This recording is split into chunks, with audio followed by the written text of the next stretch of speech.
Mesdames et messieurs, bonsoir et merci de regarder RTI 1. Tout de suite les titres de cette édition. Le président sortant de la Chambre de commerce et d'industrie de Côte d'Ivoire a été réélu pour un nouveau mandat de 6 ans. Fama Touré a récolté lundi 84,16% de suffrages exprimés. C'était à l'issue de l'Assemblée générale élective qui s'est tenue à Yamoussoukro. La campagne pour les élections locales, en l'occurrence les municipales et les régionales, bat son plein. 5 jours déjà que les différents candidats sont sur le terrain pour tenter de convaincre les populations ivoiriennes. À Abidjan, nos équipes de reportage ont fait le tour de quelques familles pour tenter de comprendre leur perception de ces différents scrutins. Des réactions à suivre dans quelques instants. Et puis après son faux pas face à l'Espagne, la Côte d'Ivoire a retrouvé des couleurs face à l'Iran. Les éléphants basketteurs ont remporté la partie sur le fil sur un score de 71-69. Pour leur troisième et dernier match de groupe, les pachydermes basketteurs affrontent demain mercredi le Brésil. Voilà pour les titres. Merci de regarder RTI 1. Je vous le disais il y a quelques instants, à la tête de l'institution consulaire depuis 2016, Fama Touré rempile pour un nouveau mandat de 6 ans. Le président sortant de la Chambre de commerce de Côte d'Ivoire a été réélu hier lundi à Yamoussoukro. Son adversaire Boni Franck Michael a recueilli seulement 13,86% des suffrages exprimés. Conduisant la liste ensemble pour une chambre forte, Touré Fama a quant à lui totalisé 84,16% des voix. Autre chose, à présent, elle s'était lourdement inclinée face à l'ogre espagnol lors de son premier match de Coupe du Monde. La Côte d'Ivoire a su relever ensuite la tête face à l'Iran. Pour leur deuxième match, les éléphants basketteurs se sont imposés sur le fil. 71-69, c'est le score qui a sanctionné la rencontre. Le commentaire d'Aude Alégbé. Les éléphants de Côte d'Ivoire ont fait face à une équipe conquérante de l'Iran qui par 2 fois était à égalité de points. Les tirs à 3 points de Nisré Zouzoua, Maxence Dadier et Amadou Sidibé ont permis à nos pachydermes de remporter cette partie 71-69. Le samedi 26 août à Jakarta, les Espagnols n'ont pas été tendres avec les Ivoiriens. Du premier au dernier carton, l'avantage est du côté du champion en titre. 24-17, 53-34, 73-47 et 94-64. Malgré une résistance des éléphants Chalabo, 9,2 rebonds, Favessa Fofana, 7,5 rebonds et Nisré Zouzoua, 7,1 rebonds, les assauts espagnols n'ont pu être estompés. Côté espagnol, Willy Hernan Gomez, 22,5 rebonds, Ousmane Garouba, 12,7 rebonds et Hernan Gomez Roncho, 11,4 rebonds ont été les artisans de cette victoire face aux éléphants. Avec une défaite face à l'Espagne et une victoire face à l'Iran, la Côte d'Ivoire joue son dernier match de poule le mercredi 30 août 2023 face au Brésil. L'équipe iranienne, quant à elle, sort de la compétition après 2 défaites. C'est l'actualité du moment, les élections municipales et régionales en Côte d'Ivoire, J+5 pour les différents candidats en course pour les municipales et les régionales. Sur l'ensemble du territoire national, les élections vont se dérouler dans 31 régions et 200 communes. Dans seulement quelques jours, les Ivoiriens se rendront donc aux urnes pour choisir leurs élus locaux. Plus de 30 000 candidats sont en lice pour les municipales, contre 5 247 pour les régionales. Une campagne suivie de près par les populations qui devront faire le choix du meilleur programme de société pour les 5 prochaines années. À Abidjan, nos équipes de reportage ont fait le tour de quelques familles, des familles qui souhaitent des campagnes apaisées pour le bonheur de tous. Un reportage d'Amidi Rassouba, commenté par Angela Diallo. Nous sommes au Dokui, précisément au quartier Sainte-Monique. Ici, Ange, vendeuse de porc au four, s'attelle à servir une cliente. Spécialiste dans le porc grillé, elle dit ne pas sentir d'engouement autour de la campagne. Dans nos quartiers, on ne sent pas les matins, chacun se lève pour aller faire ses activités. On veut que tout se passe bien. En tout cas, tout n'a qu'à bien se passer. On veut le meilleur pour chacun de nous. Le 2, nous, on se lève pour aller voter. Habitant le même quartier depuis 1990, Léon Métairie, technicien frigoriste, y vit avec sa femme et ses 7 enfants. Assis dans son salon, il bouquine. Celui qui a vécu plusieurs élections est indifférent face à celle qui approche. Cette année, la campagne n'est pas trop choc comme d'habitude.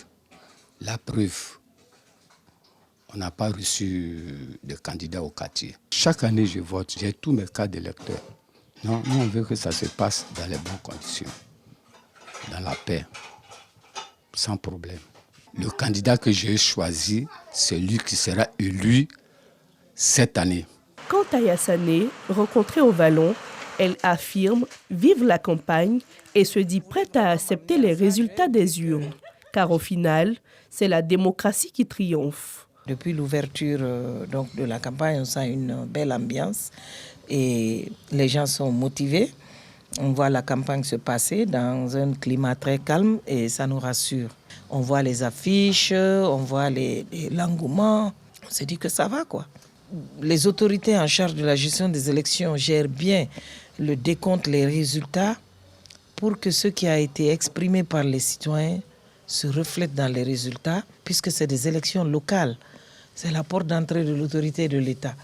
Si on choisit ceux que nous voulons être nos dirigeants pour les prochaines années, il faut que le choix reflète la réalité. Ça permet de garder un climat de développement, de paix et de cohésion au niveau de la base. Au plateau d'Okuyi ou au Vallon, tous souhaitent des élections calmes et apaisées.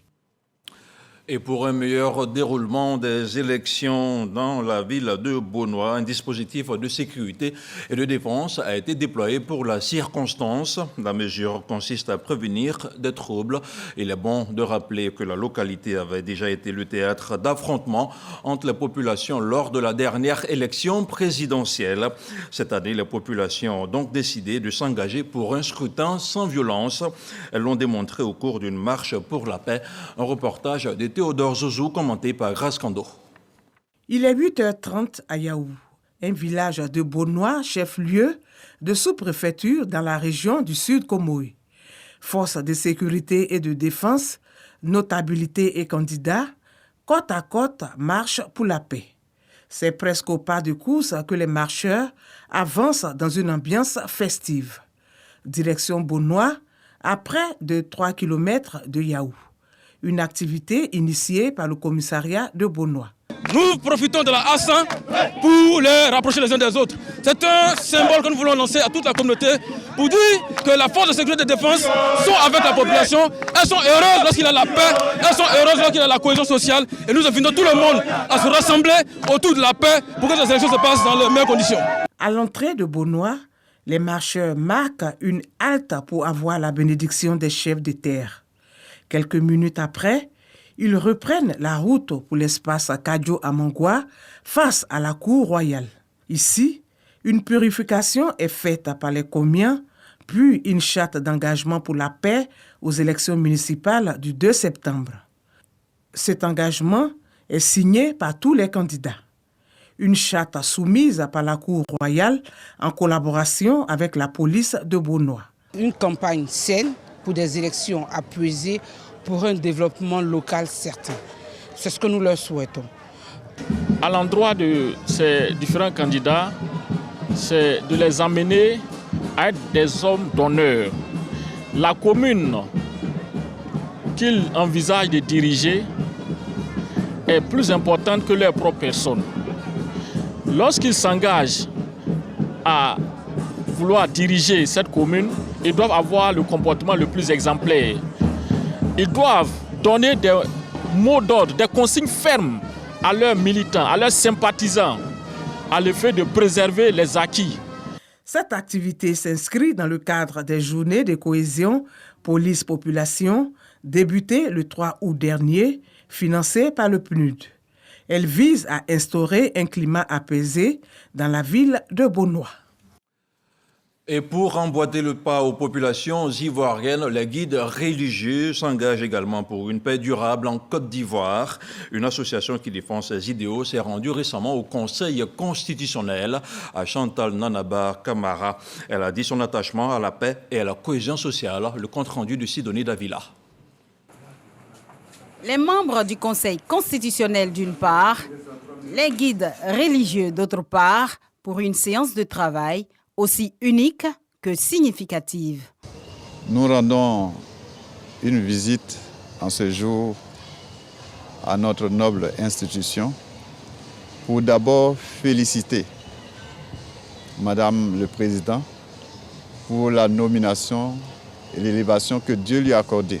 Nous sommes dans une période électorale. Nous savons qu'elle va jouer des rôles très importants. Lui proposer qu'à part la loi que la Côte d'Ivoire a régie pour la vie de notre population, il y a la loi de Dieu, la loi de la religion que nous lui proposons afin qu'au final de toutes les situations qui vont être tranchées, qu'elle s'appuie sur la loi, mais aussi sur la pensée de Dieu, c'est-à-dire la crainte de Dieu, afin qu'en définitive, à la fin de toutes sortes de verdicts, la paix soit en Côte d'Ivoire, la paix reste en Côte d'Ivoire et que nous vivons tous ensemble. Les guides religieux réunis au sein de l'Alliance des religions pour la paix en Côte d'Ivoire, ces hommes de Dieu, chrétiens et musulmans, ont choisi d'apporter un soutien spirituel à Chantal Camara, qui assure la présidence du Conseil constitutionnel depuis juillet dernier, ainsi qu'à l'ensemble des membres de son institution. Nous sommes venus prier afin que Dieu, qui est la base de toute réussite, soit avec elle dans son mandat, la conduit, préserve sa santé et préserve tout ce qu'elle va dire pour que le pays soit toujours sous la paix que Dieu donne et que nous vivons tous ensemble. À la tête de la délégation de l'Alliance des religions pour la paix en Côte d'Ivoire, Cheikh Ousmane Diakité, président du COSIM, Conseil supérieur des imams, des mosquées et des affaires islamiques de Côte d'Ivoire. On change de sujet avec le ministère de l'Éducation nationale et de l'alphabétisation qui vient de produire un communiqué à l'attention des parents d'élèves. Il porte sur l'inscription en ligne 2023-2024 dans les lycées et collèges. Il est lu par Grace Kando. Le ministère de l'Éducation nationale et de l'alphabétisation informe les parents d'élèves et la communauté éducative que les inscriptions au préscolaire et au CP1 au titre de l'année scolaire 2023-2024 se dérouleront sur toute l'étendue du territoire national du lundi 4 septembre 2023 au vendredi 8 septembre 2023 inclus, de 7h30 à 16h30. Les inscriptions au préscolaire concernent les enfants âgés de 3 à 5 ans pour les écoles ayant les petites, moyennes et grandes sessions, les enfants de 4 et 5 ans pour les écoles de 2 classes et les centres préscolaires communautaires CPCE, et uniquement les enfants âgés de 5 ans pour les classes uniques de grande section ou classes pré-primaires rattachées aux écoles primaires. Pour le CP1, les inscriptions concernent les enfants âgés de 6 à 9 ans. La priorité est donnée aux enfants de 6 ans au 31 décembre 2023. Les inscriptions au préscolaire et au CP1 dans une école publique sont gratuites et se font sur présentation ou non d'un extrait d'acte de naissance ou d'un jugement supplétif. Et cet autre communiqué du MENA, il concerne cette fois-ci le lancement des inscriptions au préscolaire et au CP1 au titre de l'année 2023-2024. On retrouve encore une fois le commentaire de Grace Kando. Le ministère de l'Éducation nationale et de l'alphabétisation MENA informe les élèves, les parents d'élèves et toute la communauté éducative que les inscriptions en ligne des élèves des lycées et collèges de l'enseignement général ont débuté le dimanche 27 août 2023 à 23h59 et prendront fin le dimanche 24 septembre 2023 à 23h59, délai de rigueur. Par ailleurs, les montants des inscriptions en ligne restent maintenus à 6 000 francs CFA pour les élèves des établissements publics et à 3 000 francs CFA pour les élèves des établissements privés. Le MENA tient à rappeler à toutes fins utiles que l'inscription en ligne est obligatoire pour tous les élèves issus des collèges et lycées publics et privés. Elle constitue l'étape préalable à toute inscription physique dans les 10 établissements. On en vient maintenant à ce dossier de la rédaction de RTI 1, on l'appelle la cité de la Kola, située au nord d'Abidjan. Impossible de traverser le centre-ville d'Anyama sans voir un magasin de stockage de noix de cola. Chaque jour, l'on assiste à un balai incessant du gros camion chargé de noix de cola qui quitte Anyama, direction des pays de la sous-région ouest africaine, comme le Mali, le Burkina Faso, le Nigeria ou encore le Sénégal et le Niger. La commune exporte à elle seule plus de 70 000 tonnes de cola de façon annuelle, soit près du quart de la production nationale qui s'élève autour de 260 000 tonnes, dont 200 000 exportées. À Anyama, cité de la cola, un dossier de Nousangaré, commenté par Kone Pagasoro de Madongi. Des noix de cola en très grande quantité dans un magasin de stockage. Soumaïla en est le propriétaire.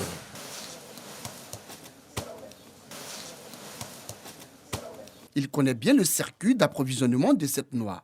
Son histoire avec le commerce de la noix de cola remonte à son enfance. Je suis né dans Kola, mais mes parents étaient commerçants de cola. On a continué avec eux.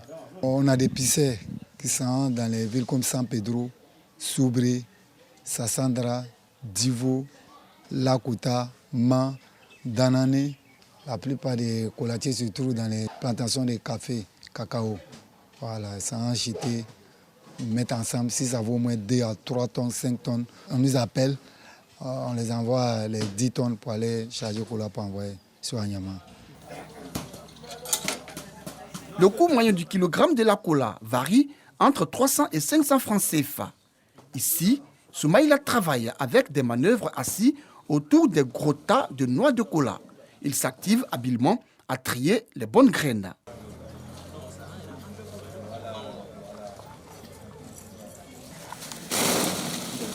Les bonnes noix sont ensuite emballées dans des feuilles humides appelées feuilles d'atiéki.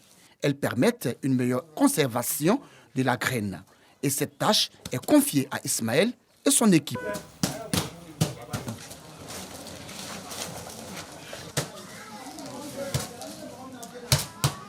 Depuis hier, on est en train de faire ça. On a mis d'abord le feu dedans, dans le panier.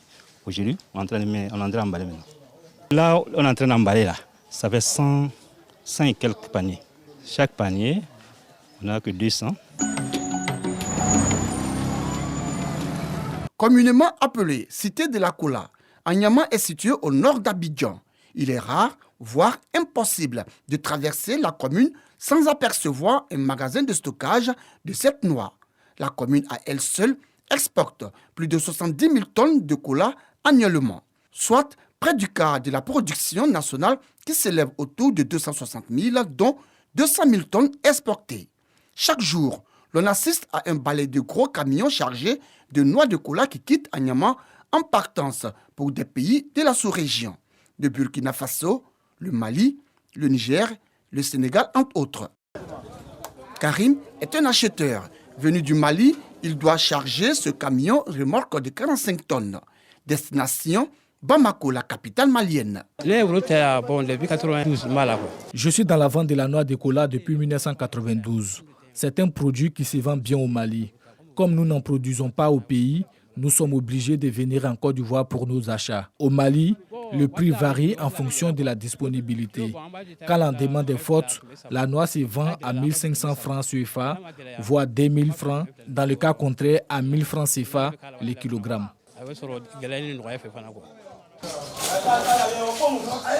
Grossiste à la gare de train d'Anyama, Seydou Lu exporte ses produits vers le Nigeria, le plus grand pays consommateur de la noix de cola. Voilà, c'est la qualité de cola que les Nigériens prennent. Ils prennent rouge, ils prennent blanc.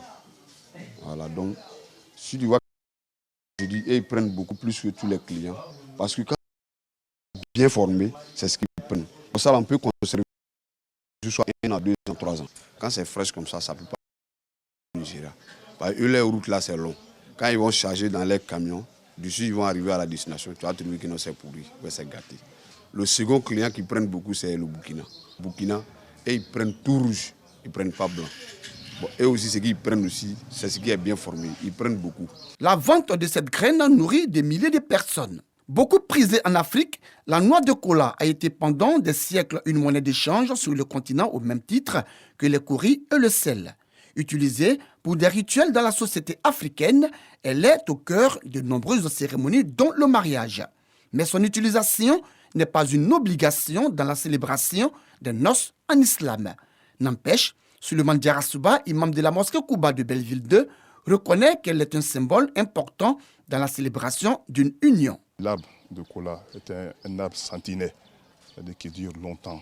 La cabosse de la Kola, c'est quelque chose qui est dur, qui est costaud. On ne peut le casser qu'avec une manchette. La cabosse, qui est aussi dure, qui démontre la solidité, la noblesse et puis la pureté, parce que lui, il protège, c'est-à-dire qu'il est noir.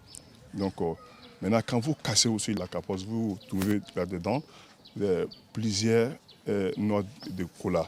Vous allez trouver peut-être 5 ou 6 différentes couleurs. Les aïeux ont utilisé la noix de cola. Ce n'est pas parce qu'il y avait autre chose, mais parce que l'arbre dure longtemps et ça veut dire on espère que cette union soit durable. Maintenant, cette diversité, ça veut dire que quand vous allez vous mettre ensemble, ça démontre que l'unité. Puissant stimulant, la noix de cola est reconnue pour ses vertus thérapeutiques et aphrodisiaques grâce à sa forte teneur en caféine. Elle est mondialement célèbre et ce, grâce à la boisson gazeuse à laquelle elle a prêté son nom. La filière cola regroupe plus de 2000 producteurs et génère plus de 78 milliards de francs CFA selon les acteurs. Et Anyama demeure sa capitale grâce à sa forte production. Un dossier de nous Sangaré à revoir sur RTI 1. L'Association des femmes du secteur agricole de la région de Gbeke vient de récompenser ses meilleures productrices, transformatrices et commerçantes. Les lauréates de cette première édition de la Journée de la femme rurale ont reçu des prix pour les accompagner dans leur quête d'autonomisation sur le Corona. Les femmes rurales de la région de Gbeke veulent prendre le devant de la production et le ravitaillement des marchés en vivrier. Pour relever ces défis, les différentes coopératives se sont regroupées depuis quelques années en union des femmes productrices, transformatrices et commerçantes de la région de Gbeke. Les meilleures d'entre elles ont vu leurs efforts récompensés. Cette journée de récompense de la femme rurale vise à encourager ces productrices à satisfaire la demande en produits vivriers. On a décidé d'encourager nos coopératives qui sont à tout moment en activité. Parce qu'il faut dire que ce n'est pas facile. Les gens, les femmes que nous sommes, on ne croit pas. Quand on leur dit mettez-vous ensemble, c'est un peu difficile. Les productrices, transformatrices et commerçantes primées s'engagent à faire de la région de Gbeke le grenier de la Côte d'Ivoire. Ça leur permettra aussi de se mettre en coopérative et puis travailler comme nous, avoir un jour aussi des trophées comme ça. La représentante du parrain exhorte les autres femmes à rejoindre l'union ou à se constituer en coopérative afin d'être soutenues par les structures étatiques, les partenaires au développement et les autorités locales. C'est un message de félicitations, d'encouragement envers ces femmes. Comme je l'ai si bien dit aux femmes, il est fils de paysans et il sait, comme le président de la République, il faut pas l'a dit en son temps, le succès de la Côte d'Ivoire repose sur l'agriculture. Les lauréats ont reçu des prix en guise d'encouragement. L'Union des femmes productrices, transformatrices et commerçantes de la région de Gbeke regroupe une centaine de coopératives des 4 départements de la région. Soucieuse de renforcer la sécurité alimentaire sur son sol, la Côte d'Ivoire a mis en place le PURGA, entendez par là le programme d'urgence de soutien aux filières agricoles. Pour s'assurer de la bonne exécution de la phase 2 du dit programme lancé en 2022, une équipe du Conseil national de lutte contre la vie chère s'est rendue dans l'ouest du pays. Sur le terrain, la secrétaire exécutive du CNLVC a échangé avec les producteurs de vivriers. On fait le point de sa visite avec notre correspondant régional, Mamadou Kouassi. La secrétaire exécutive du Conseil national de lutte contre la vie chère, en mission d'évaluation dans les régions du Guémon, du Cavali et du Haut-Sassandra, Dr Rani Didis Bakone, veut s'assurer de la bonne exécution des activités relatives au PURGA 2 programme d'urgence de soutien aux filières agricoles. Un programme mis sur pied par le gouvernement pour renforcer la sécurité alimentaire en Côte d'Ivoire. Au niveau des Diokoui, nous avons eu à mettre en place 300 hectares de manioc par 230 producteurs. Nous avons eu à faire 16 hectares de maïs pour 31 producteurs et 78,325 hectares de culture maraîchère pour 118 producteurs et 23,5 hectares de bananes pour 23 producteurs. Nous sommes vraiment ravis des résultats que nous constatons aujourd'hui avec Madame Beibo, dont nous avons pu visiter la parcelle et voir la réalité en fait de l'appui du gouvernement aux producteurs. Et ça, je veux dire, c'est vraiment montrer à quel point l'action gouvernementale est au plus près des populations.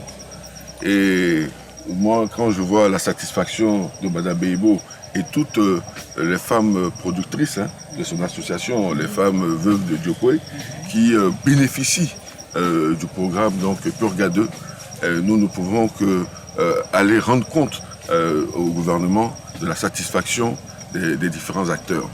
À terme, le Purga 2 vise la production de 100 000 tonnes de produits maraîchers, 150 000 tonnes de manioc, 40 000 tonnes de maïs, 4 750 tonnes de bananes plantées en culture pluviale et 5 250 tonnes en culture irriguée. Des défis réalisables avec un peu plus de soutien selon les exploitants agricoles.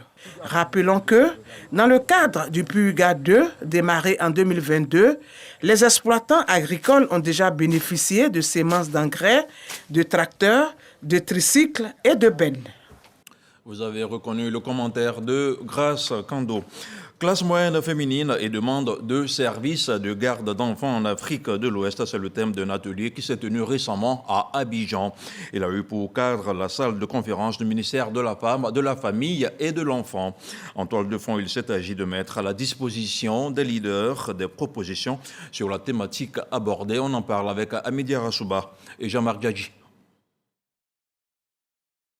Les résultats de l'étude portant sur la classe moyenne féminine et demande de services garde d'enfants en Afrique de l'Ouest sont présentés. Ils sont destinés à améliorer les conditions de vie de la mère et de l'enfant des 4 pays identifiés, à savoir le Bénin, le Burkina Faso, le Sénégal et la Côte d'Ivoire. 5 axes majeurs ont été explorés, à savoir la mesure et l'évaluation du poids de la classe moyenne, l'évaluation de l'impact des programmes d'investissement prioritaires sur la croissance et la mesure transitoire des individus. Une initiative du ministère de la Femme, de la Famille et de l'Enfant. Nous nous sommes rendus compte que l'économie n'en profite pas pleinement, les ménages n'en profitent pas pleinement pour la simple raison qui est la suivante.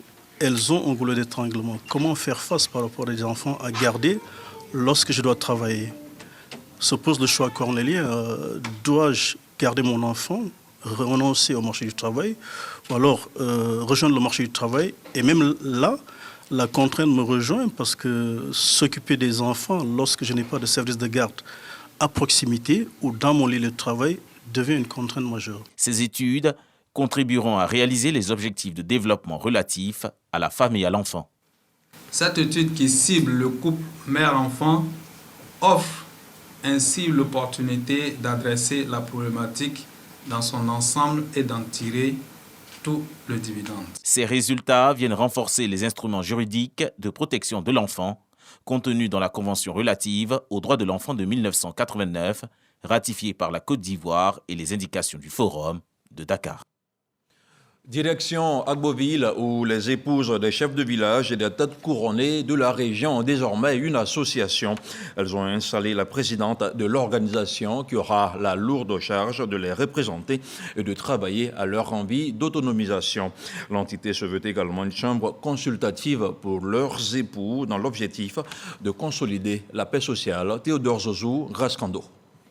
Prendre une part active au développement de la Nyébi-Tiassa aux côtés de leurs époux, c'est l'ambition des épouses des rois et chefs traditionnels. Ces femmes réunies au sein d'une association installent leur présidente. J'ai remarqué que Les hommes se rassemblent, les chefs se revoient souvent, ils se rencontrent à de multiples occasions, mais nous n'avons pas l'occasion de nous voir. Et voilà comment est née l'union. Les objectifs, c'est d'embrasser le projet, à savoir la production, la commercialisation et la transformation du manioc. Nous voulons faire de ce projet notre projet. Cette organisation des premières conseillères des têtes couronnées de l'Agnébitiassa est appréciée par la Chambre des rois et chefs traditionnels. Cette création de l'association des femmes de Côte d'Ivoire, ce n'est pas seulement pour l'Agnébitiassa, parce que partout, même à la Chambre, nous allons en parler, pour que nos épouses s'unissent et nous aider à gérer les populations que Dieu nous a données. Nos femmes viennent de nous prouver qu'on peut s'asseoir côte à côte pour réfléchir ensemble et d'un seul mot développer nos différentes régions. L'union des femmes des autorités traditionnelles vient consolider les liens de fraternité, en plus d'être une plateforme d'échange et de renforcement de capacités. Cette association vise surtout l'autonomisation des épouses des rois et chefs traditionnels.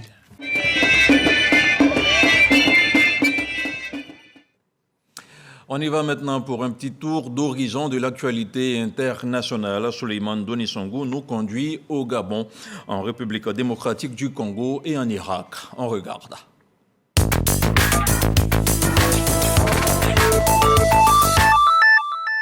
Au moins 15 personnes ont été tuées au cours d'une attaque attribuée à la milice communautaire coopérative pour le développement du Congo, Codeco, en Ituri, dans le nord-est de la République démocratique du Congo. Les attaques des Codeco et d'autres milices communautaires sont récurrentes en Ituri, principalement au nord de Bunia, chef-lieu de la province.